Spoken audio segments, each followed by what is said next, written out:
Come take a look at this. It's the new Alfa Romeo Tonale. And let's face it, the market this thing is entering, the crossover market, is extremely competitive, but it's not exactly got interesting or exciting cars. And that's where the Tonale comes in. It's designed to inject a bit of energy in the market by bringing these absolutely stunning looks, hybrid engines, and you can even buy it with an NFT. Now it's going to face some serious competition, think BMW X1 and Audi Q3, so it's got a steep hill to climb. But today we're going to find out if Alfa Romeo is onto a winner. But before I go any further, you know what to do by now. If you like what we do, why not give us a thumbs up and subscribe for more awesome videos just like this one. Alfa Romeo has clearly put a lot of effort into the design, so that's really where we should start things off. Now, I actually saw this car back at the 2019 Geneva Motor Show when it was unveiled in concept form. Now, 2019 was quite a while ago now, and you would expect Alfa Romeo to have made quite a few changes from the concept, but it's come here in production form pretty much unchanged from the concept. There are some subtle differences, but they are very small. So the big ones are slightly larger lights and a slightly more production-friendly front bumper. You'll also find some of the proportions down the side of the car might look a little less athletic than the concept, all for crash safety stuff. But in general, this thing looks pretty much bang on the same as the concept car, and that's a very good thing. Now let's go over some of the actual design influences. So this front end, there's actually quite a lot going on.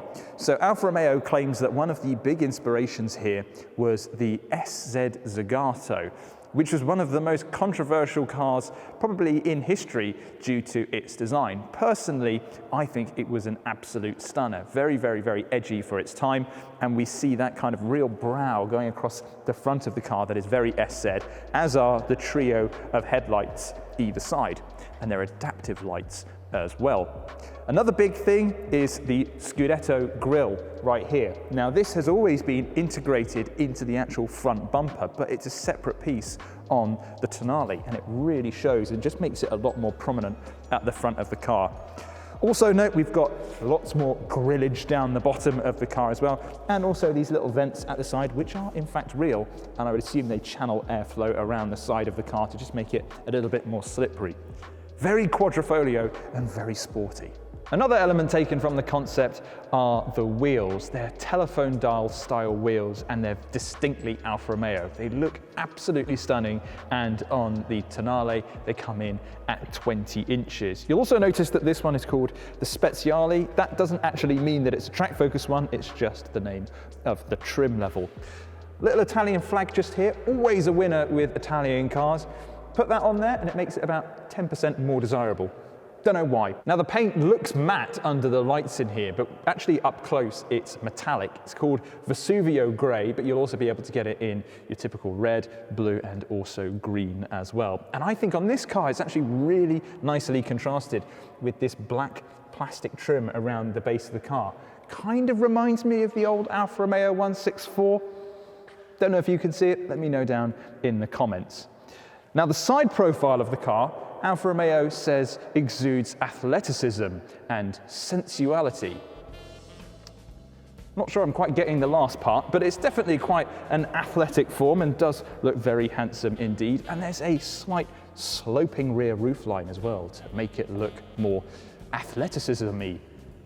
At the back, we actually have quite a deep rear window, which should be quite good for rear visibility. Check that out in just a moment. And you also have this light bar that runs along the width of the car. Very much an in thing at the moment, and I think they look really good actually, particularly when it's lit up at night. It also continues the 3 light motif that we have at the front of the car too. And topping it all off, the Tonale name right below the Alfa Romeo badge. Now Alfa Romeo is giving us 2 engine options at launch in the UK with the Tonale, both of which are electrified. Now it kicks off with a 1.5 litre petrol engine that's connected up to a 48 volt mild hybrid system. Now, the system produces 160 horsepower, which is sent to the front wheels through a 7-speed dual-clutch gearbox. Now, often with mild hybrid systems, we usually see them being used as a starter motor or even just giving you a little bit of a boost away from traffic lights. But Alfa Romeo claims that you will be able to do some very short stretches on electric power alone, something we usually see with a more traditional hybrid system. But if you want to go for a long distance on electric power alone, then you'll want the plug-in hybrid. Now, that one is based around a 1.3 litre motor, but it's connected up to a beefier electric motor that's slung over the rear axle. And the two systems combined produce 275 horsepower. And being all-wheel drive, Alfa Romeo has resurrected its all-wheel drive performance name of Q4. Now, it's being badged as the performance version of the Tonale when it launches and will go from 0 to 62 in 6.2 seconds. Now, the important thing being a plug-in hybrid is the electric range. So Alfa's claiming between around 37 miles to 50 miles, depending on which situation you're in. So if you're driving around town, you're probably going to get closer to 50. If you're doing a bit of motorway driving, it's going to be on the 30-mile side.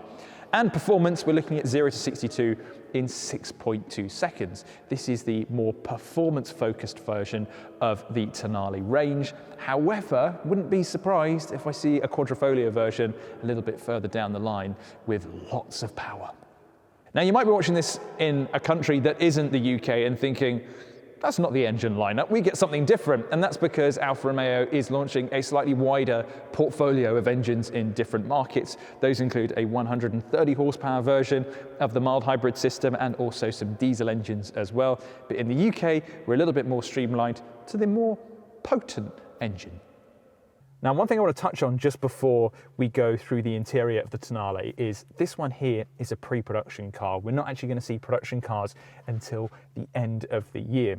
So it means that some of the materials in here might not be that representative of the final product. And so I'm not really going to touch on interior quality. What I will do though is go over the design, because what we see here is going to be pretty much exactly the same as what we get on the production car. And the overall first impression is it's really good. The first thing that stands out is the light bar that runs across the width of the dashboard, which is actually customizable. You can have it in a variety of different colors.